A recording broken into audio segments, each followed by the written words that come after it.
So, ayan, may nag-comment dito. At ang sabi niya dito,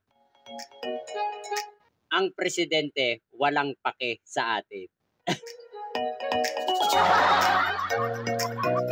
Baka naman sa'yo lang. So may papapanood ako sa iyo na video. Late 2024, Ito, ipapakita ko sa iyo. Ferdinand R. Marcos Jr. Yung sinasabi mo na walang pake. Reformang pansakahan, So ito, roll VTR. ay mamimigay ng mga Certificates of Land Ownership Award at electronic titles sa 2,797 agrarian reform beneficiaries ng mga Negrense. Paghahatian ng mga ito ang mahigit 2,550 ektaryang lupain. Sa nasabing numero ng mga benepisyaryo, 1,551 dito ay mga ARBs mula sa mga kabayanan at kalungsuran sa hilagang bahagi ng Negros Occidental, kung saan ay kanilang paghahati-hatian ang mahigit 1,426 ektaryang lupain. Samantala, ang natitirang mahigit 1,124 ektaryang lupa ay paghahati-hatian naman ng 1,246 na mga ARBs mula sa timog na bahagi ng lalawigan.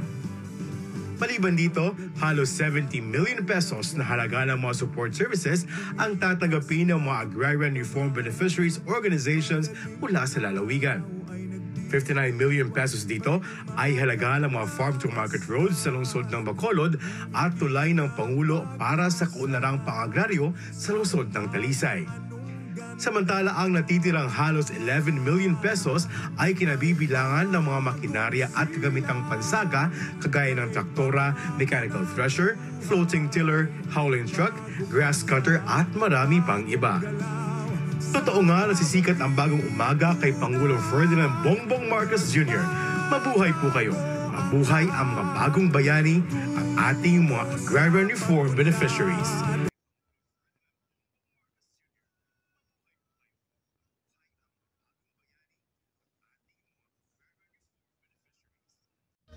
Ano? Baka sa'yo lang naman walang pake. Huwag mo namang lahatin. Pala, desisyon ka rin eh. Burado Gamitin na ka? ang 57 billion pesos na utang So, ito ng mga pa. magsasakang benepisyaryo ng Agrarian Reform Program sa Play VTR pinirmahang again. bagong batas ni Pangulong Marcos. Pero kapalit naman yan ang ilang kondisyon sa lupa ng binigay ng gobyerno sa mga magsasaka. Nasa frontline ng balitang yan si Maricel Halili. 850 shall now become... Makalalaya na sa utang ang higit 600,000 magsasakang benepisyaryo ng Agrarian Reform Program. Kasunod yan ang paglagda ni Pangulong Bongbong Marcos sa Republic Act 11953 o New Agrarian Emancipation Act.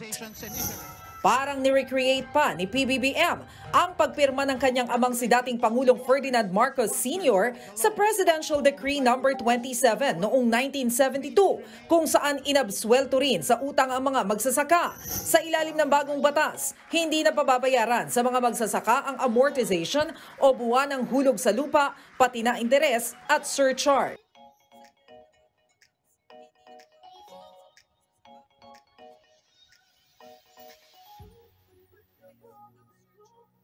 So ayan, malinaw na ha. Malinaw na sa iyo.